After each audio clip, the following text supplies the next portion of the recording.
What inspired you to lead an undertaking like editing the 3-volume set, Philanthropy in America, a comprehensive historical encyclopedia?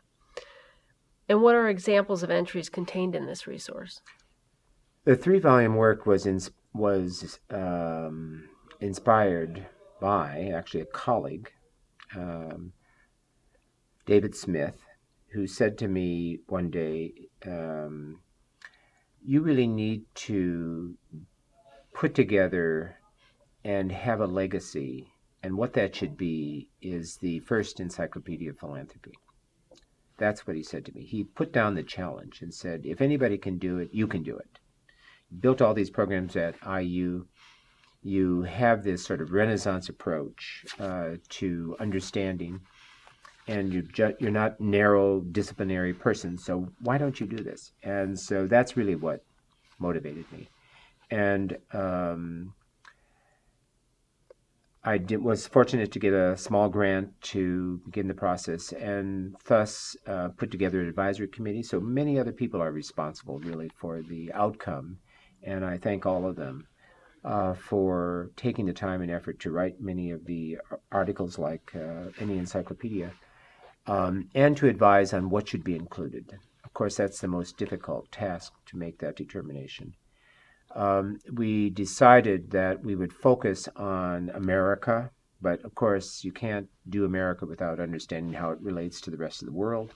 So the 3rd volume of the work is historical documents, the original documents that are important in understanding philanthropy, beginning with early works from the Bible and other historical documents, Aristotle, Plato, and so forth, that set the stage for what is to come in terms of the development of American philanthropy.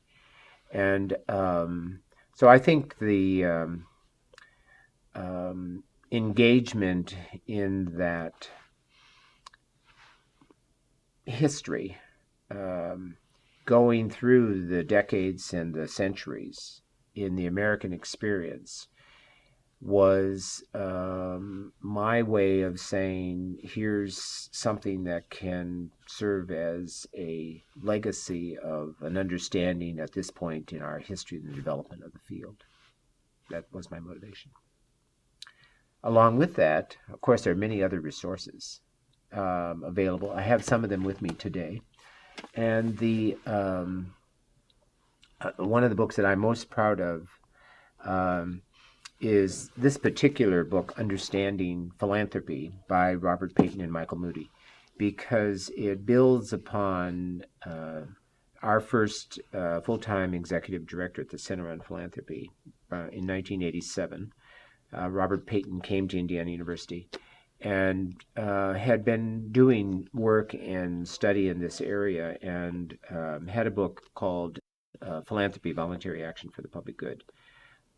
This work, with the help of a student of his at the time and mine, Michael Moody, who is now that next generation of scholars, who's holding a chair at Grand Valley State University in Michigan, got together and really wrote a very lucid book on what is philanthropy and how we can understand it in our context. So it's great for students, it's great for teachers and parents.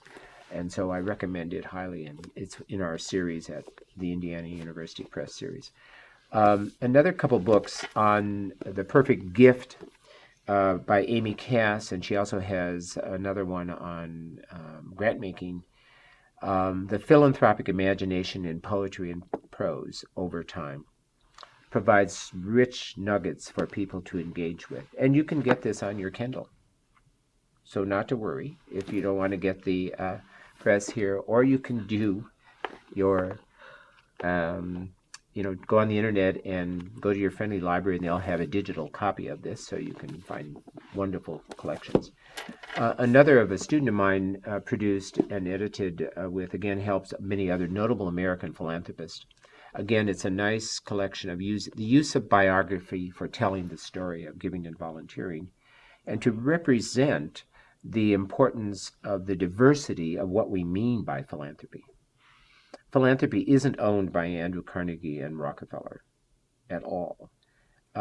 people like Harriet Tubman and other, you know, people who are everyday, if you will, people engaged in their causes, provides a rich read for especially high school students, but certainly good for beginning college students as well, to get an understanding of what it does mean to be a philanthropist by the use of biography.